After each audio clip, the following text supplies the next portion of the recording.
and my shit was like 160 over 90. And the person taking it was like, what the heck, is it supposed to be that high? And I'm like, I don't fucking know. I ended up having to go help 3 people clean a dead body. She would hit the button, want to hold my hand, and want me to be there with her.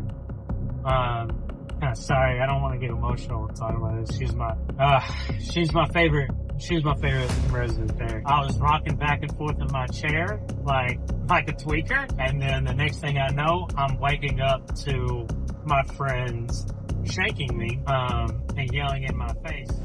What's up, everybody? Welcome to Pook vs. the World. My name is Pook. Every day's a battle, and it's us versus them, and it's always going to be us. Alright, so today we're going to be talking about the story behind my song Panic Text. I just put it out. It's off my album. I guess we should start from the beginning. So I was in this class of about like 15 people who were all getting trained to become CNAs. I had just left my job at Sonic, just moved to the city I'm in right now, Jonesboro, and I started training to become a CNA. We had to learn how to take blood pressure, like manually instead of with like cuff, like that's electric and stuff like that. Because you always have to know how to do that by manual in case you don't have an electric one around. We all had to get partners. We partnered up and we were taking each other's blood pressure, and they took mine, and my shit was like 160 over 90. And the person taking it was like, what the heck, is it supposed to be that high? And I'm like, I don't fucking know. And they were like, oh, it's okay. It's a little high, but it's not too bad. But I mean, it's like not good blood pressure. Mind you, I had like been gaining a lot of weight at the time. I wasn't really healthy. I've been sedentary. Been in a really depressed place. And so I'm sure that my blood pressure reflected that. It really caused me to kind of tweak out. That was like the first moment that kind of felt like a panicky moment at this point in my life.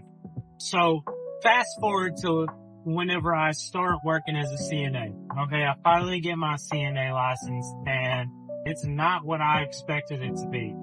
First day on the job, I'm working an entire hall for myself, by myself. I ended up having to go help 3 people clean a dead body because an elderly resident had just died. Let's just say, like I don't really have, I don't have an issue taking care of elderly or taking care of dead people to get them cleaned up and on their way to the funeral home or wherever they gotta go. I don't have issues with that. But having to do it a lot, having to see people die a lot it's not fun. And it's not good for your mental health. That was kind of like the first thing that let me know, like, hey, this is not gonna be like a easy peasy, lemon squeezy job. This is gonna be a job where you're gonna have to work. You're gonna have to work hard, and you're gonna have to work hard to keep your mental in shape, and there's gonna be things that you don't like, things that you see that you don't like, and it's gonna fuck with your head, and you're gonna have to learn to deal with it. And it was really, really fucking difficult, man, doing that job. And I seen so many residents die. Like, there's this one resident, and she was like an elderly black woman.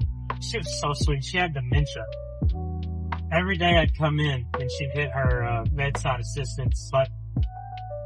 And I'd go in there, and I'd be like, hey, what do you need? She would just want to hold my hand, man. I could tell that she was kind of scared. And every time I was there, she would hit the button, want to hold my hand, and want me to be there with her. Sorry, I don't want to get emotional talking about this. She's my favorite resident there. And it was during like a lot of COVID stuff. She ended up getting COVID, and it really messed her up. Just slowly watched her progress into her death. It was really fucking tough for me, man. She was such a sweet, lady. You know, I know dementia can change people and make them into different things, but still, she was sweet. I didn't want her to die. I didn't want to see her die. She was sweet to me. I'd even venture as far as say as I cared about her a lot and I loved her in a sense. And that one really kind of broke me. That was like my first watching somebody who I was taking care of every day die. And I hadn't really, before then, dealt with a lot of in my face death. Seeing dead bodies right in front of me. Yeah, it was really fucking tough, man. I started getting really depressed working that job, dealing with stuff like that, and it just seemed like the job was constantly counterintuitive, and they didn't really care. It didn't seem like they cared very much about the CNAs and their mental health or things like that to me. Like they did to a certain extent, but they didn't care enough to like do things that would actually help them mentally in the long run. And they weren't doing things to help them get their job done in the long run. Mind you, it's a really tough job to have, and the higher ups in jobs like that are not very good. Like it's a whole fucked system. The whole system's really fucked. So it was no one person's fault. That's a whole different topic. I don't even want to get on that. But that was kind of like the road to where I'm going. So now we're going to fast forward a little bit to when things started to really kick in.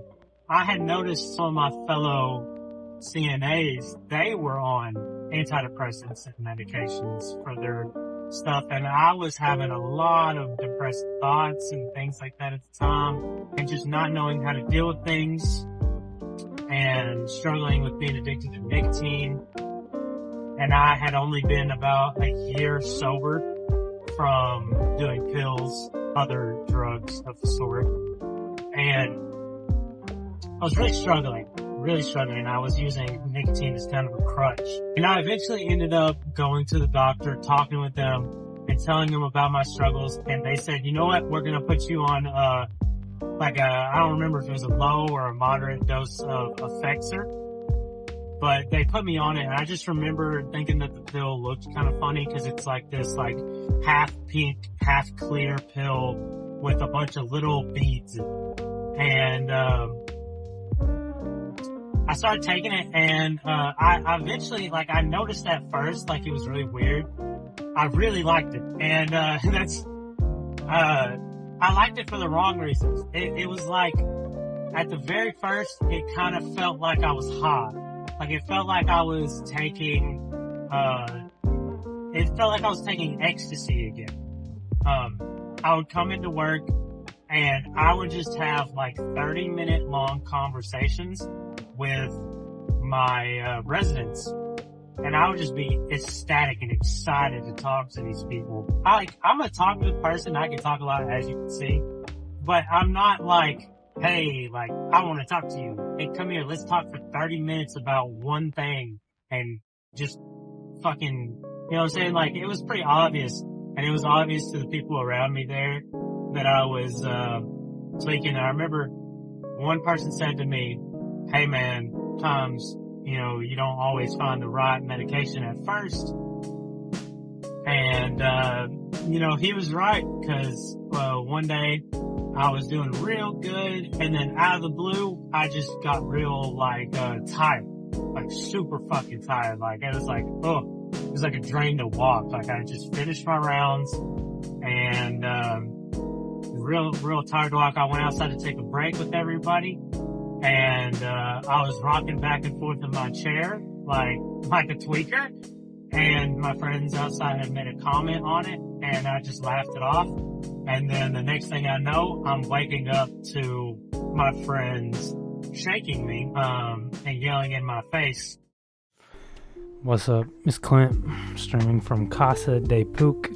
So, if you enjoyed this new version of content, please make sure to hit this right here, the subscribe, but please comment. Let me know what y'all think.